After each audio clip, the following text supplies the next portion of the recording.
Hi everyone, my name is Franco. Welcome to Watt Journeys. Today in this video we'll be comparing the 2020 Ford Explorer against the Rivian R1T.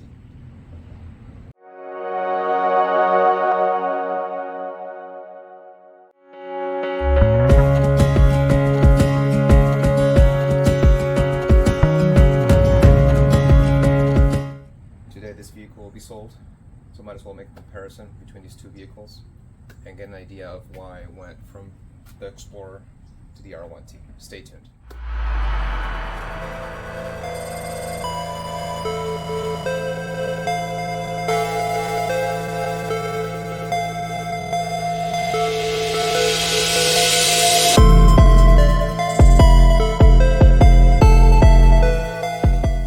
Let's compare the driving position on the R1T. This is my driver setting. Very comfortable, ergonomic. I'm 5'11", 6 foot tall on a good day, so this is a good seating position. The height, the distance to the steering wheel, to the controls is very ergonomic. Armrest is right there on the spot, so it's perfect. So now we're gonna go in the back and see how my twin, so to speak, will fit behind me. Sit here in the back seat.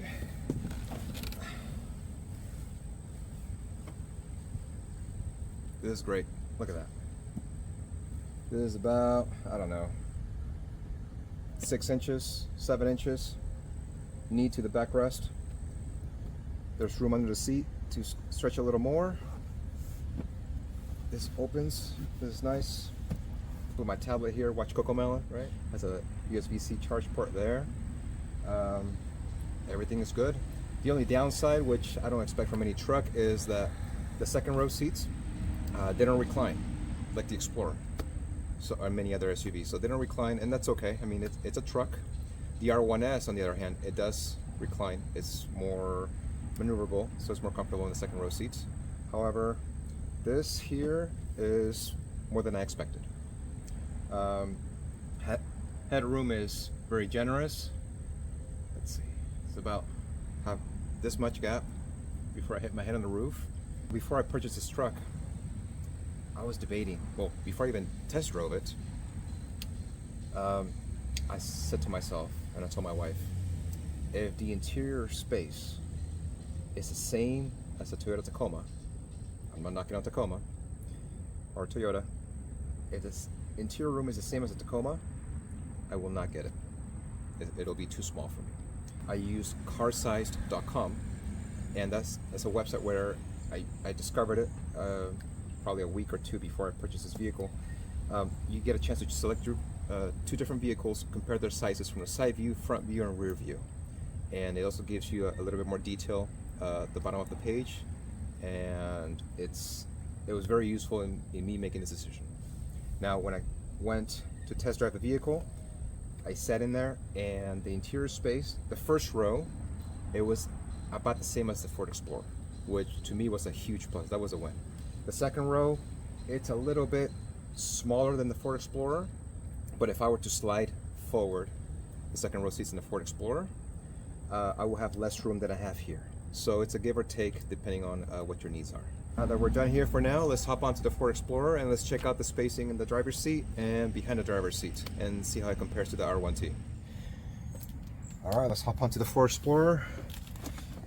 This is my driving position for the past 4 years. Everything's within reach. The screen, the steering wheel, all the controls. Maybe a little stretch here and there, but everything is ergonomic. The armrest is a little low for me. Here's my arm, and we have about this much gap. So I can't really lean on it when I'm driving. But it's okay. I mean, you work with what you have, right? So this is comfortable. Pedals are, you know, I'm not tippy-toeing here. Everything is, the seat is very comfortable as well, just like the R1T. I think the R1T right now is a little firmer than my expectations, but that makes sense, right? Because through wear and tear, it'll get a little softer, it'll give a little more, and I believe the comfort will increase as time goes on. So now it's time to hop onto the back and see how my other twin will fit back there. All right, we're here in the back, second row seat of the Ford Explorer. Just keep in mind that the seat is all the way back to as far back as it can be. So here, of course, you'll see a massive, a lot of room.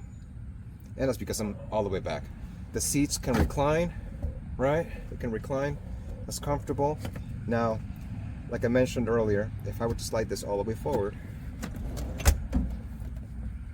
now we're here.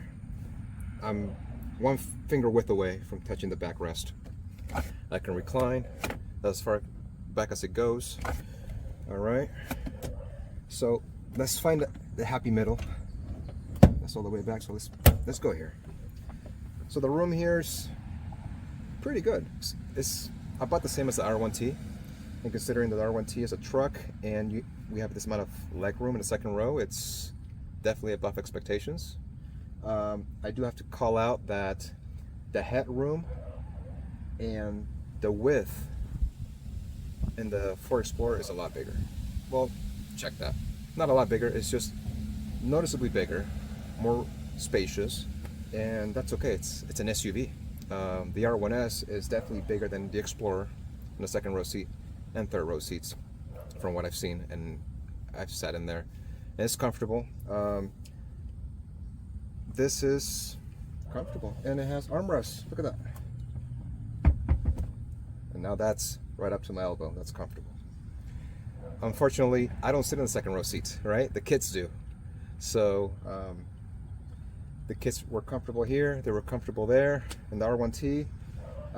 One thing I want to call out is that I always had this seat all the way back for the kids, right? And the challenge was whenever I had to reach back to take care of something or give them something, I had to reach very far back. Whereas in the R1T, I don't have to stretch that much. It's just they're both within reach, and that's a huge plus. So headroom is a lot more than the R1T. That's expected, and that's all. Now let's check out the back, the utility on both vehicles, and see how they compare. Here we're in the back of the Ford Explorer. This is very roomy. I like this. It's not a truck, of course. It's not as big as a truck. However, we can't just throw anything in here, right? It'll get dirty, you'll get scuffs, some of the plastics here on the side. The felt here will get dirty, and if you're carrying bags of sand, like I probably will be one of my tasks with a truck to test it out. Not really a test, but putting it to use. The sand and the fine dust will get stuck here, and then I have to vacuum it, right? That's one of the downsides of an SUV. It's based on the use case, right? This I've carried long pieces of wood, materials from Home Depot, bags of sand, bags of you name it, rocks and so forth. And although the Ford Explorer can carry all of that without a problem, the only downside, at least for me, is that the smells from the material stay within the cabin. And I have kids and a wife, and sometimes those smells are not very pleasant. They're and it makes all the smells get impregnated into all the materials within the vehicle. So whereas in the truck, throw it in there in the back, no worries. Now the smell will go into the front and inside the cabin. So that's my take on the utility. As far as cargo space utility, I haven't measured that. I will have to look into it, but however, just by looking at both vehicles, I think that the R1T has more cargo volume because it has the frunk, the gear tunnel, and the bed, the truck bed. So that's my opinion. I'll double check that and validate. Here in the back of the R1T, open the bed, and we have a width of 50 inches and a depth of about 4 feet, maybe 4.5. I have to double check that. But here, compared to the Explorer, you can definitely throw anything dirty, you name it, we can wash it off, no issues. Whereas in an SUV, it'll be a different story.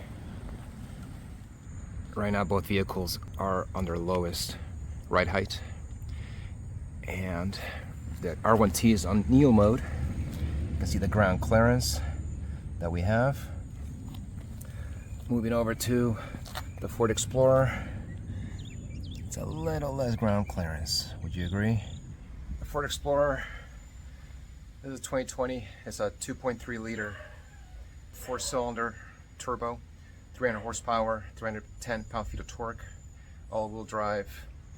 This vehicle has been great to me, but it's time to upgrade and pursue other adventures. Whereas here on the R1T, 835 horsepower, 908 pound-feet of torque, give or take. I knew what I was getting into, so I'm not disappointed. I haven't gone full throttle yet, and it's already fast, according to the kiddos and the wife, so look forward to testing its full speed capabilities. And as you can tell, I've taken it through some dirt already, just a little bit. Right. All right. More to come. Stay tuned. That concludes our review of the 2020 Ford Explorer and the Rivian R1T. Thank you for watching. Until next time.